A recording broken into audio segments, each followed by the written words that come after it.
Salut tout le monde, j'espère que vous allez bien. Aujourd'hui je vous retrouve pour une toute nouvelle vidéo pour vous faire une vidéo clairement qui va être une vidéo blabla et plus pour les mamans ou les futures mamans parce que ça va être une vidéo sur les 2 ans. Enfin, je sais pas trop comment expliquer, mais en fait je vais vous donner les conseils qui a fonctionné et qui fonctionnent en ce moment sur mon fils lors de ses crises, de ses comédies, de ses pleurs, de ses peurs, etc.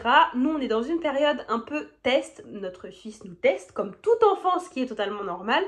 Donc, il a tendance à vouloir régulièrement dire non, pleurer, crier, montrer son mécontentement et aussi avoir beaucoup de peur, surtout le soir, et d'être très vite contrarié.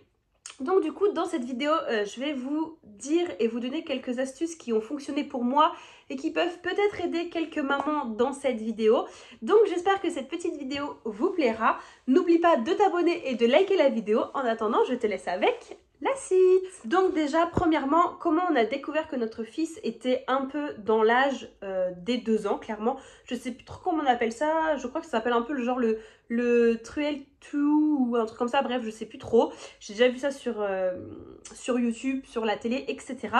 Donc en fait, on s'est rendu compte que notre fils était un peu en période de test, d'attention, de peur, enfin vraiment un mélange de beaucoup d'émotions en même temps. Tout simplement parce que lorsque quelque chose ne lui plaît pas, il sait nous le montrer. Et la nuit, il y a il y a même beaucoup de réveils assez réguliers et à la même heure parce qu'il a peur, parce qu'il a besoin de nous, etc. Donc du coup là on s'est dit qu'on était vraiment dans la période qui va être assez compliquée à gérer et il va falloir qu'on reste calme et qu'on ne s'énerve pas contre lui parce que ça va plus le contrarier qu'autre chose. Donc du coup je vais vous donner quelques petits conseils et vous dire ce qui fonctionne pour lui et ce qui ne fonctionne pas non plus parce que j'ai essayé différentes choses et il y a des choses qui fonctionnent et d'autres qui ne fonctionnent pas. Bien sûr, dans cette vidéo, vous êtes toutes des mamans géniales et si vous n'arrivez pas à contrôler une crise de votre fils, de pleurs, etc., c'est totalement normal. On est tous humains et on n'a pas des super pouvoirs non plus, sinon ça serait super qu'on puisse gérer tous nos enfants sans qu'ils fassent une crise en public, etc. Nous, on a vécu notre première crise dans un magasin de meubles avec notre fils. Ça a vraiment été horrible. Enfin, pour mon expérience à moi, le jugement des autres, c'est quand même très difficile, sachant que je suis jeune, les gens se disent tout de suite « Ah, t'as vu, celle-là, elle est jeune, elle sait pas gérer son fils », alors que c'est pas du tout ça. On a beau être jeune ou âgé, chaque enfant fait un peu des crises, c'est normal, c'est un enfant, quoi.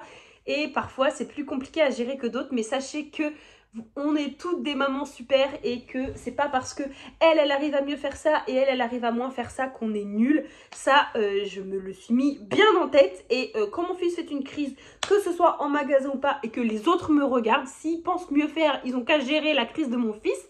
Mais je sais très bien que si je n'arrive pas à la gérer, c'est qu'ils ne seront incapables de la gérer. Donc voilà, maintenant j'arrive beaucoup plus à faire face au regard des autres. Mon fils m'a fait qu'une crise au magasin, alléluia, il n'en fait pas d'autres. Sinon ce serait super compliqué, j'aurais tellement peur de sortir avec lui, mais mon fils, quand je sors, je ne l'entends pas. Alléluia, ça j'ai beaucoup de chance. Mais voilà, c'était la petite parenthèse de le jugement des autres, on en a strictement rien à foutre. Donc du coup, je vais vous dire ce qui a fonctionné pour moi lorsque mon fils fait des crises. Donc ce qui fonctionne le plus avec papa et moi, clairement, parce qu'il y a aussi le papa, c'est lorsque notre fils n'est pas d'accord sur quelque chose, qu'il ne veut pas faire ça ou autre, on s'énerve pas. Parce que de s'énerver, ça l'énerve encore plus, il crie encore plus, il se roule par terre, il est pas content.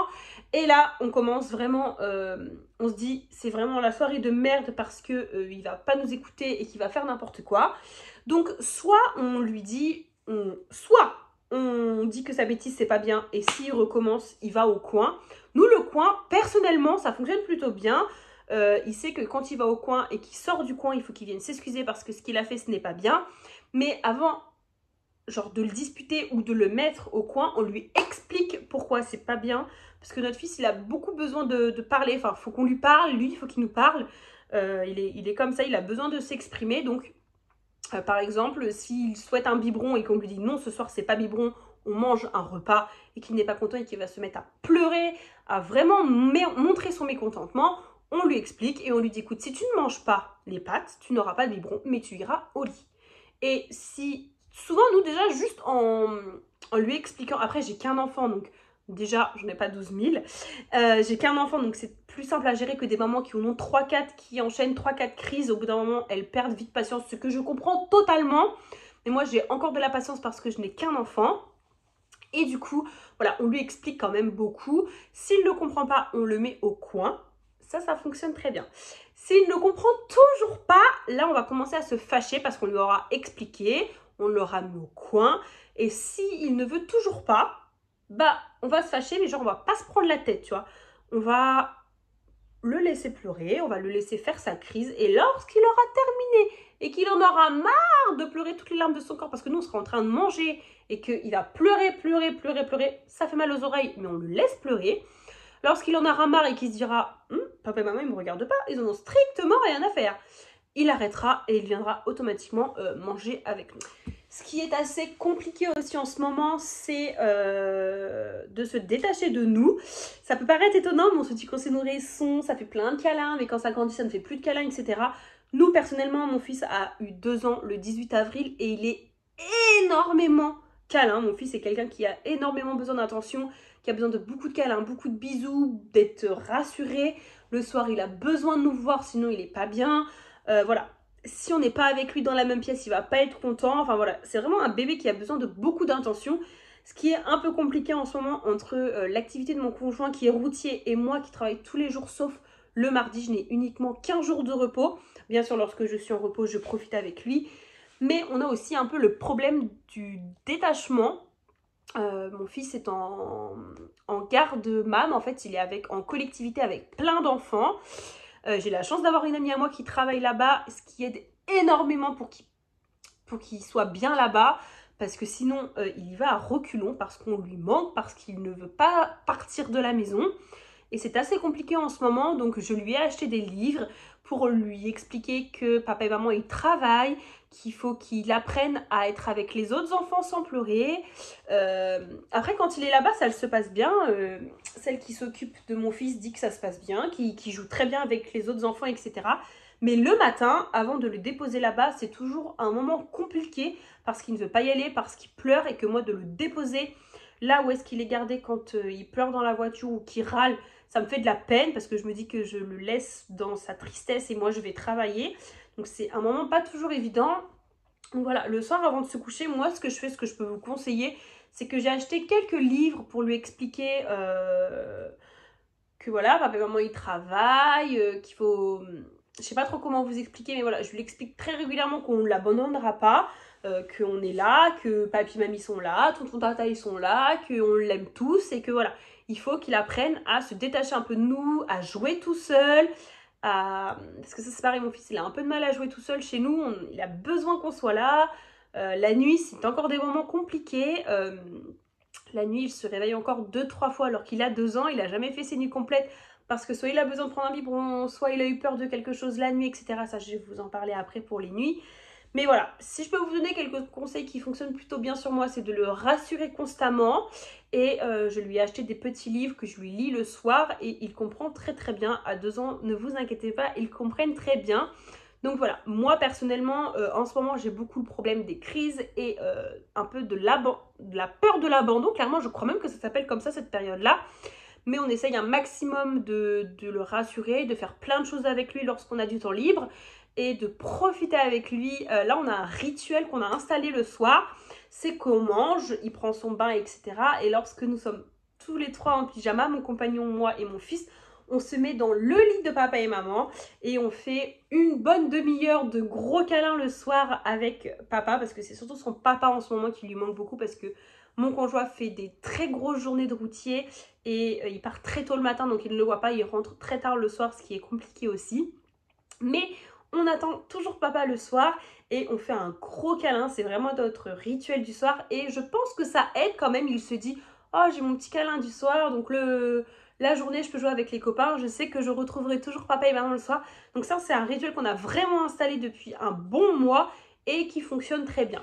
Du coup, dernière partie, pour celles qui me suivent depuis très longtemps, vous savez que mon fils ne fait toujours pas ses nuits au bout de 2 ans. Il y a une partie un peu de ma faute parce que j'ai toujours un peu cédé lorsqu'il voulait manger la nuit, lorsqu'il voulait un câlin, etc. Je ne l'ai jamais réellement laissé pleurer. Et maintenant, je m'en mords un petit peu les doigts parce que ça va faire 2 ans qu'il ne fait toujours pas ses nuits. Mais voilà, je me dis que quand il sera plus grand, il fera ses nuits. J'ai beaucoup de mal à le laisser pleurer parce que c'est mon petit bébé. Parfois, je perds un peu patience, mais je ne m'énerve jamais la nuit parce que, bah voilà, la nuit, ça peut être...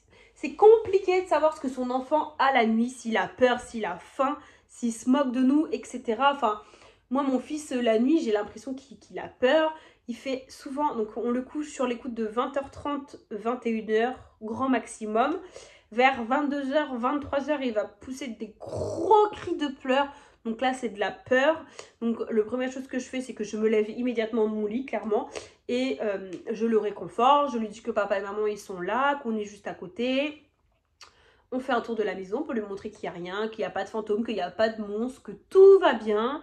Je lui montre, parce que mon conjoint fait dodo à cette heure-là parce qu'il se réveille très tôt le lendemain matin. Je lui montre que papa fait dodo et qu'il faut qu'il fasse dodo aussi, qu'on est juste à côté. Vraiment, sa chambre, elle est collée à la nôtre. Donc voilà, je lui explique tout ça. Je lui fais des gros câlins, des gros bisous et ça fonctionne plutôt bien. Ça, c'est ma méthode à moi. Ensuite, arrive 1h à 2h du matin où là, il a faim. Donc, clairement, je cède. Je ne me prends pas la tête avec lui. Je ne veux pas le contrarier parce que Liam, si on le contrarie ou qu'on lui change quelque chose, parce que ça fait 2 ans qu'il boit un biberon la nuit. Donc, si au bout de 2 ans, je commence à lui priver, il va se dire, mais... what quoi, maman tu m'as toujours dit oui, pourquoi tu me dis plus oui? Donc clairement je cède et je lui donne toujours un biberon dans la nuit parce que je pense qu'il en a besoin, parce que lorsque je lui fais et que je lui donne, il le boit. Donc je pense que clairement il en a besoin, mais c'est vrai que c'est assez embêtant parce que ça me fait réveiller beaucoup de fois dans la nuit, c'est hyper fatigant depuis 2 ans. Mais voilà, donc il boit souvent un biberon sur le coup de 1 et 2 heures. Et arrive le moment où le réveil de papa sonne sur les coups de 3h30, 4h. Soit Liam dort profondément et j'ai énormément de chance et il ne se réveille pas. Soit il entend le réveil de son papa et il sait que papa part. Et là, c'est la catastrophe assurée. En ce moment, c'est le gros problème. Lorsqu'il entend le réveil de son papa ou qu'il entend juste un bruit de porte ou quoi, il sait que son papa part au travail. Il est obligé de se réveiller et là, c'est un peu plus compliqué. Parce que là, on revient sur ce que je vous disais précédemment. On revient sur l'abandon, en fait, sur le fait que papa parte au travail et qu'il me laisse tout seul dans mon lit. Donc là, c'est un moment assez compliqué. J'ai pas le choix de le réconforter, de lui dire ne t'inquiète pas, regarde, papa il est là, il revient ce soir, etc. Donc avec Liam et moi et son papa, on parle beaucoup. Et ça fonctionne très bien sur Liam, il comprend très bien. Et il se rendort quelques minutes après, mais voilà. Ça fait beaucoup de réveils dans la nuit. Heureusement qu'il dort, enfin... J'ai pas le choix de me lever à 7h parce qu'après je travaille. Mais quand je ne travaille pas, Liam dort au moins jusqu'à 10h. Donc ça, on a beaucoup de chance quand même. Mais voilà, je voulais faire une petite vidéo pour vous montrer que toutes les mamans ont des problèmes et qu'il n'y a pas de maman parfaite. Ça n'existe pas. Ce n'est pas possible. Les mamans qui font des mamans parfaites, c'est une image qu'elles se sortent, mais ce n'est pas possible. On a tous des petits murs dans la vie et nous on a un moment, en ce moment c'est assez compliqué avec Liam. C'est un enfant hyper adorable, vraiment super mignon et tout, mais voilà, il y a le gros problème de Liam, c'est pas spécialement ses crises parce qu'il nous en fait pas énormément, mais c'est vraiment la peur de l'abandon. Il a énormément de mal à nous laisser. Lorsqu'on est chez des amis le soir ou même quand on fait un repas chez ma maman ou chez quelqu'un d'autre, c'est compliqué. Il a du mal à nous laisser, il a beaucoup besoin qu'on soit là, il ne veut pas dormir autre part que chez nous ou chez mes beaux-parents. Ça se passe plutôt bien parce qu'il a eu l'habitude de dormir assez régulièrement là-bas parce qu'il le garde lorsque la MAM est fermée et que nous on travaille, il le garde la semaine. Donc pour le côté de mes beaux-parents ça se passe super bien, mais comme la dernière fois quand on avait fait l'anniversaire de mes soeurs chez ma maman, ça a été un peu chaotique. Enfin, il avait beaucoup de mal à nous laisser, il ne voulait pas dormir là-bas. Donc bien sûr il a dormi avec nous. Il voulait pas nous laisser de la soirée, il avait besoin d'être sur nos genoux. Enfin là c'est une période assez compliquée avec Liam sur ça, sur la peur de l'abandon. Mais ça va passer, on lui raconte des histoires, on lui parle beaucoup, on lui dit qu'on est là, etc., qu'on ne le laissera jamais de la vie.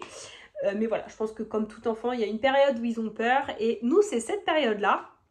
Donc Voilà, je voulais vous parler un peu de mon expérience, de comment ça se passe en ce moment, mais ça va être qu'une période, ça ne me fait pas peur du tout.